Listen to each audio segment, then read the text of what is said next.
Hello students, today I am here with an explanation of a poem of class 6th, and the name of the poem is The Schoolboy and poet name is William Blake.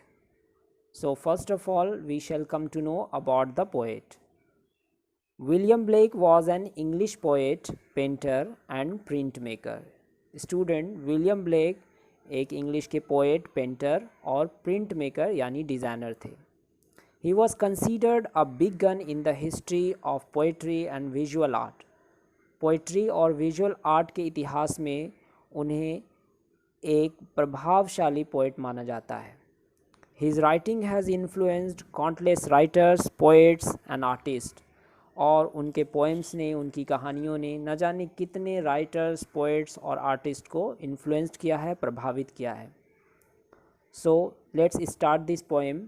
At first I would like to explain the summary of this poem. The speaker of the poem is a young boy who is at school in the summer.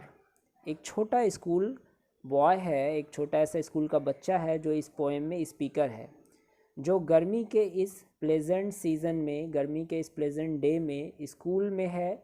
But he can't focus in class, लेकिन वो class में focus नहीं कर पाता है class क्योंकि वह इस खुशगवार सीज़न को एंजॉय करना चाहता है और बाहर खेलना चाहता है. वह अपने आप को एक पिंजरे में कैद चिड़िया की तरह देखता है. And at the end of this poem the boy wonders how children can grow and thrive.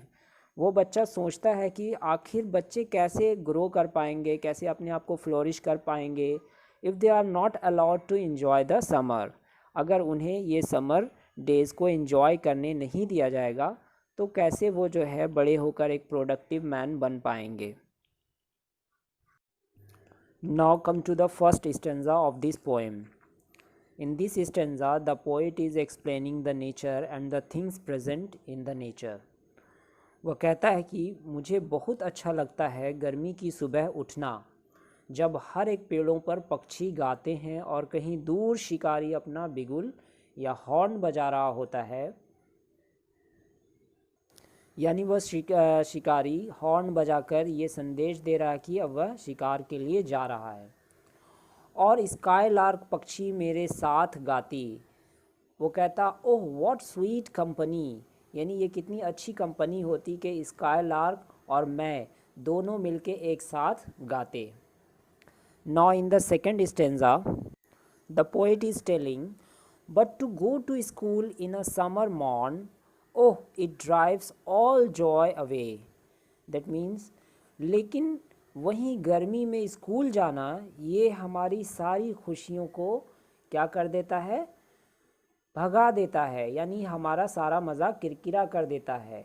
एक निर्दय आँखों की निगरानी में, यहाँ पे निर्दय आँखें कौन है, under a cruel eye outworn, यानी यहाँ पे टीचर को बताया गया कि निर्दय आँखों की, स्कूल में एक निर्दय आँखों की निगरानी में, यानी एक टीचर की निगरानी में जो छोटे बच्चे हैं वह बोर होकर दुख में अपना सारा दिन बिताते हैं. डिसमे, DISMAY, डिसमे मीन्स निराशा में, दुख में. Okay, now come to the third stanza of this poem. Ah, then at times I drooping sit and spent many an anxious hour.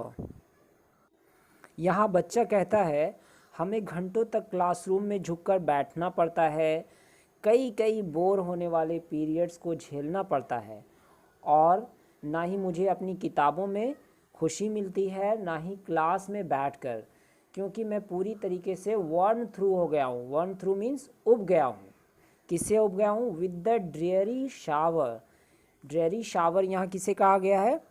Dreary shower means continuous lecture of the teacher, यानी वो teacher के continuous lecture से वह काफ़ी bore हो गया. वह कहता है कि इस लगातार लेक्चर से वह अब उब गया है. Now come to the next stanza. How can the bird that is born for joy sit in a cage and sing?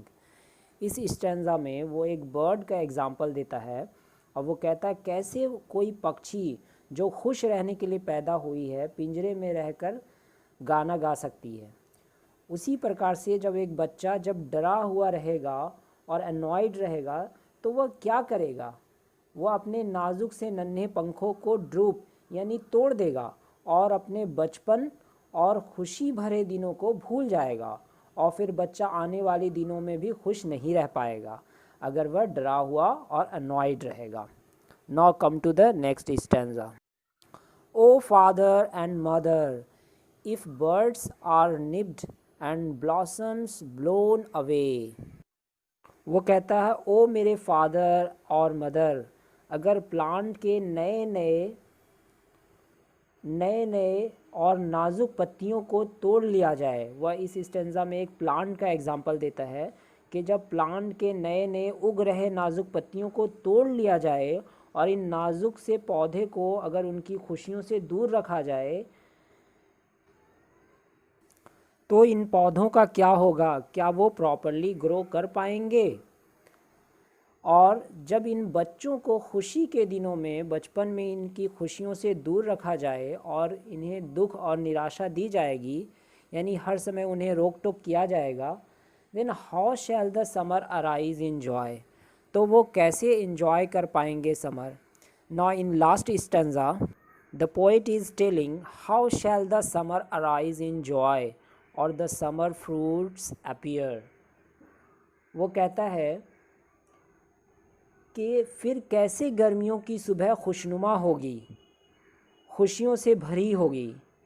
और वो कहता है कि बच्चों के बचपन को ही अगर छीन लिया जाए तो वो आगे चलकर कैसे एक प्रोडक्टिव मैन बन पाएंगे, और उन्हें बचपन की वो सारी खुशियाँ जो है नहीं दी गई तो वो कैसे एक अच्छे इंसान बन पाएंगे, वो कैसे एक हेल्दी लाइफ स्पेंड कर पाएंगे। Now students, this is the answers of the question given at the last of this poem. So note down the heading first of all in your notebook, then after write down the word meaning, after that write the question from your book and then write down the answers. You need not to write the answer of question C.